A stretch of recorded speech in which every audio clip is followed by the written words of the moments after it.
Viver só. Portugueses esmagadoramente sós. Escrito por Ana Margarida de Carvalho.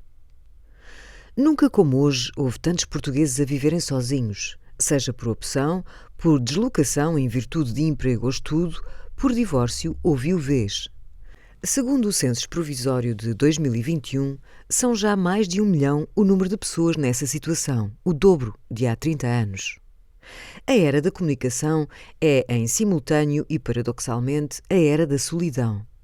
Este livro é um retrato da solidão em Portugal em números, contexto e circunstâncias, mas também uma reflexão sobre o quanto viver sozinho é diferente de sentir-se sozinho. A experiência de solidão é tão individual e privada que se torna quase indefinível. Como se poderá ler em relatos de vidas solitárias expostas ao longo deste livro, viver só pode ser um privilégio, uma questão de liberdade irrenunciável ou uma dor profunda e irreversível. A solidão pode ser desde sempre ou para sempre. Este audiobook foi produzido a partir do livro publicado em fevereiro de 2023. A coleção Retratos da Fundação traz aos leitores um olhar próximo sobre a realidade do país. Portugal contado e vivido, narrado por quem o viu e vê de perto. A Fundação nasceu em 2009, fundada por Alexandre Soares dos Santos e família, para estudar os grandes problemas nacionais e levá-los ao conhecimento da sociedade. A criação da Fundação Francisco Manuel dos Santos visa dar resposta a uma lacuna óbvia na sociedade portuguesa. Apesar da frequência com que no espaço público se discutem as mais variadas matérias, o debate em Portugal parece estar sempre mais apoiado em opiniões subjetivas e percepções individuais do que em dados sólidos e investigações cuidadosas. Assim, a Fundação publica livros e elabora estudos sobre temas relevantes para a sociedade, como a educação, a economia, a justiça ou políticas públicas. Organiza encontros e debates onde reúne e dá voz a especialistas nacionais e internacionais. Cria, compila e difunde dados sobre Portugal e a Europa através de várias plataformas. O objetivo último é contribuir para uma sociedade mais informada, reforçando os direitos cívicos dos cidadãos, a qualidade das instituições e o acerto das políticas públicas. Conheça todos os projetos da Fundação em ffms.pt. O cérebro tem 10 milhões de células em contacto umas com as outras e 10 trilhões de conexões. Tanta conexão e tanta solidão. Jorge Sousa Braga. Prólogo estatístico e dedicatória. A solidão do menor dos números ímpares. Nunca como hoje houve tantos portugueses a viverem sozinhos.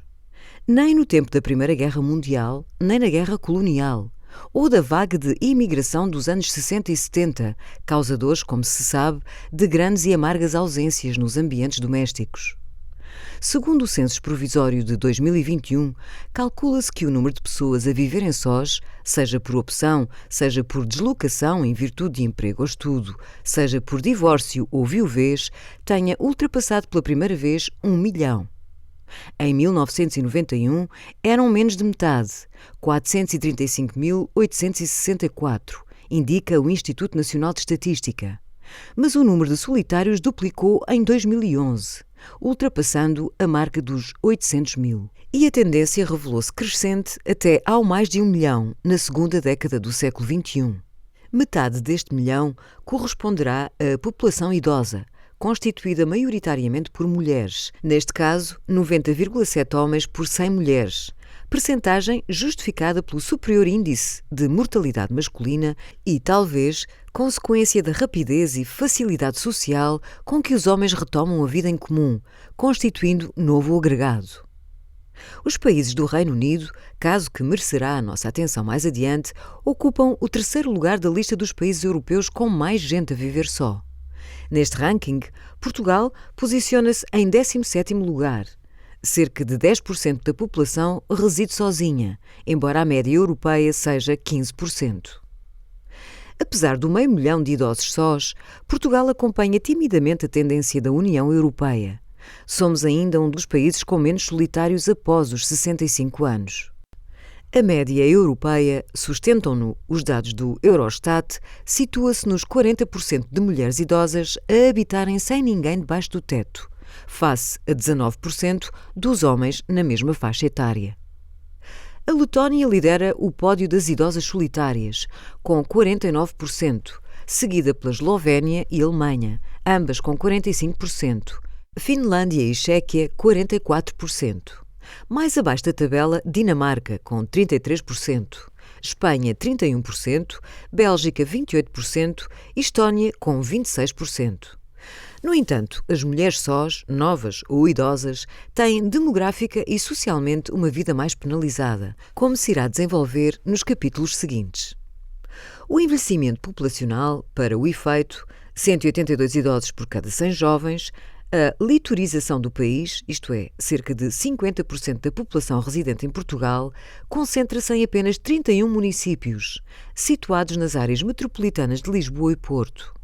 O aumento da esperança média de vida subiu para 81,06 anos nos últimos 5 anos, sobretudo para as mulheres. A drástica diminuição da natalidade, por exemplo, nascem anualmente cerca de 80 mil crianças para mais de 100 mil óbitos. O facto de existirem hoje mais divórcios e muito menos casamentos. Todos estes fatores confluem para um número recorde de monoagregados, ou seja, nas últimas décadas as pessoas sós mais do que duplicaram. Ao todo são 4,5 milhões de solteiros em Portugal, crianças incluídas, 4,25 milhões de casados, menos 674 mil do que em 2011, e 828 mil divorciados, mais 234 mil do que há 10 anos. Pela primeira vez, o número de divorciados ultrapassou o número de viúvos. Pessoas a viverem sós são tantas, à data, quanto os casais sem filhos. Contas feitas, mais de um quarto das famílias portuguesas compõe-se por um só elemento. É certo que a pandemia, a guerra na Europa, bem como a consequente crise económica, constituem novas variáveis que terão os seus impactos ao nível demográfico ainda por quantificar. E não se sabe se suficientes para inverter a tendência social individualista, baseada na autossuficiência e na viabilidade financeira, condições para uma vida em monorresidência. Solitários por vocação, autónomos por predisposição, celibatários por aptidão, isolados por circunstâncias, infortúnios vários, perenes, ocasionais ou transitórios. Este livro é dedicado às 1.027.924 pessoas que vivem sós em Portugal. É impossível ser feliz sozinho. A vida não é de brincadeira, amigo. A vida é a arte do encontro, embora haja tanto desencontro pela vida. Vinícius de Moraes. Somos seres gregários. Pertencemos talvez à mais gregária espécie do planeta, tão desfalcada de aptidões naturais, tão indefesa e destituída de meios anatómicos de proteção, em total dependência da técnica e dos outros. Ninguém sobrevive sozinho. O que nos salvou enquanto espécie foi justamente a cooperação e a coesão. Um bebé humano tem poucas horas de autonomia depois de lhe cortarem o cordão umbilical, a primeira e mais brutal separação experimentada pelo ser humano. Um rápido momento no parto, uma eternidade para o bebé. O resto da vida dedicamo-la a restaurar a ligação, a consertar a união, a reatar laços, a procurar amparo, a agarrar um vínculo, a comunicar, a relacionar-nos-nos, a conectar-nos-nos, a inserir-nos nas tribos, nas alcateias sociais, a romper a solidão.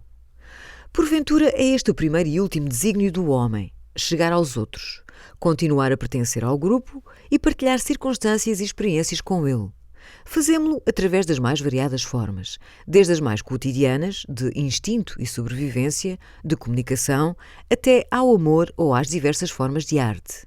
A vida é a arte do encontro, dizia Vinícius de Moraes, no Samba da Benção. Em última instância, pode dizer-se que tudo o que procuramos na vida é aproximar-nos do outro e desenvolvermos formas de chegar ao outro, que florescem no amor, na paixão, na fraternidade, na alteridade e na compaixão. As formas de ligação são únicas e inúmeras e iguais em todos nós. Talvez seja a união e ligação afetiva entre nós o que nos torna humanos. Os vínculos humanos distinguem-nos. Somos capazes de não deixar ninguém para trás. Há remotas provas disso. A análise das ossadas com 30 mil anos revelou que um menino com cerca de 5 anos não poderia ser autónomo na marcha. Alguém assumira então a tarefa ativa de carregar a criança, de não a deixar sozinha. Também a descoberta da célebre sepultura amortalhada do menino do Lapedo, ao pé de Leiria, foi um marco na compreensão antropológica dos laços afetivos. Desde pelo menos há 25 mil anos, nem os nossos mortos ficavam solitários e insepultos. A relação com os outros parece ser intrínseca à natureza humana. Até organicamente, aliás, os picos de ocitocina, conhecida como hormona do amor, que atua no nosso cérebro, eliminando-nos o stress, aplacando-nos as angústias e alegrando-nos, estão relacionados com o contacto com pessoas, relações amorosas, o toque físico, a comunicação verbal, o abraço, o olhar olhos nos olhos. Ninguém se basta a si próprio. Ser no mundo é ser no outro, sustentava Heidegger, filósofo existencialista. Todos interagimos e somos interdependentes, mesmo os monges, cuja palavra etimologicamente provém do grego monos, isto é, único, sozinho, solitário. Resistem, porque, e tal pode parecer um paradoxo da vida monástica, existe uma relativamente sofisticada e intrincada teia relacional e de interajuda no mosteiro. São sempre amplificados os casos de indivíduos que renunciam ao coletivo, os novos Robinson Crusoe, justamente por serem excepcionais, como é o exemplo do inglês Brandon Grimshaw, empresário que largou toda a sua vida londrina, emprego, amigos e cotidiano cosmopolitas, para se isolar voluntariamente numa ilha deserta nas Seychelles. Comprou uma das ilhas e nela viveu por 50 anos apartado, plantando milhares de árvores com a ajuda intermitente de um companheiro nativo. Hoje, a Ilha Moyane foi declarada Parque Nacional Protegido e atrai tartarugas gigantes e novas espécies de aves. Uma vez perguntaram-lhe se já se sentira sozinho. Já, respondeu, quando vivia num apartamento em Londres. Também é exemplo de ermita do século XXI a célebre avózinha patinadora, a octogenária Baba Liuba, que vive sozinha num dos pontos mais isolados do planeta, nas margens do lago Baikal, na Sibéria. Naquela imensidão de deserto gelado, Baba patina durante 80 minutos, 40 de ida e mais a volta, para ir buscar mantimentos. Desliza como quem voa, com os braços atrás das costas, não vê viva alma. Falo ainda com os seus velhos patins feitos de madeira e lã, que o pai lhe oferecera em criança. Parece que o tempo não passou por ali, ou ela não o sente passar. O seu coração anseia, diz, por aquela desolação glacial inerte. A solidão jamais se intromete nas suas rotinas, que consistem em cuidar das suas galinhas e vacas, que trata pelo nome. Estes casos de vidas contrariam o título deste capítulo e revelam que uma coisa é viver sozinho, outra, bem diferente, é sentir-se sozinho. Ou, como diz a canção de Tom Jobim, eternizada por João Gilberto, outro solitário patológico, há coisas que só o coração pode entender. Múltiplos estudos europeus denunciam o crescente sentimento de solidão que assola sobretudo os mais idosos nas sociedades ocidentalizadas, em virtude da demografia, da quebra de redes de amizade e vizinhança, do anonimato das grandes cidades, das características impessoais do seu urbanismo, da virtualidade tecnológica, individualista e pouco empática que domina a nossa existência. No entanto, nem esses bem-intencionados estudos poderão apreender um sentimento tão múltiplo e complexo como é o da solidão. Como se a designação, de súbito, se tornasse vaga e abstrata, como se a palavra jamais pudesse ser conjugada no singular. Não existe solidão, mas solidões. Cada um apresenta a sua definição, cada um apreende-a e percepciona-a à sua maneira. A solidão tanto pode arruinar a felicidade de uma vida ou, pelo contrário, ser um refúgio vital. Se há fenómenos recorrentes, identificáveis ao longo dos tempos, como é o das mulheres viúvas, que ainda em vida abandonam o mundo e se enclausuram com uma renúncia militante à socialização, também existem fenómenos recentes como os adolescentes e jovens adultos asiáticos, os chamados hikikomori. Vivem anos isolados, em reclusão quase total, sem sequer saírem dos seus quartos, avessos a qualquer tipo de interação presencial e, no entanto, hiperconectados com os estímulos emitidos pelo mundo inteiro através da internet. Existe a solidão-saudade, originada pelo desaparecimento de entes queridos e para quem a vida, desde então, deixou de fazer sentido. Existe a solidão-carência, causada pela falta de companhia, de gente com quem conversar e partilhar pensamentos, experiências e acontecimentos do dia-a-dia. Existe a solidão amorosa, devida à ausência de parceiro romântico, ou a solidão parental, porque o desejado filho nunca chegou. Há a solidão voluntária, a solidão viciante, a solidão cósmica, o pequeno e pálido ponto azul num universo desabitado. E a solidão obstétrica, por exemplo, que só recentemente passou a ser considerada. A nossa condição bípede estreitou anatomicamente a anca e o canal do parto, assim como o diâmetro do cérebro, alterações que tornaram o nascimento humano extremamente duro e difícil. As contrações e a força da gravidade não bastam. Por mais que o sossego e o recato sejam requeridos para dar à luz, a presença de auxiliares é fundamental nessa situação em que a mulher se encontra na mais completa vulnerabilidade, frágil e indefesa. Por isso se diz que as parteiras serão, sim, a profissão mais antiga do mundo. E também por isso se presta, enfim, mais atenção e cuidado psicológico à condição da parturiente, durante décadas menosprezada, vítima de bullying, humilhações, desumanizações e abandonos hospitalares.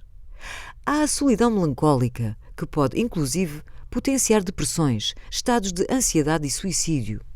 Em certos países, a solidão já é tratada como uma questão de saúde pública.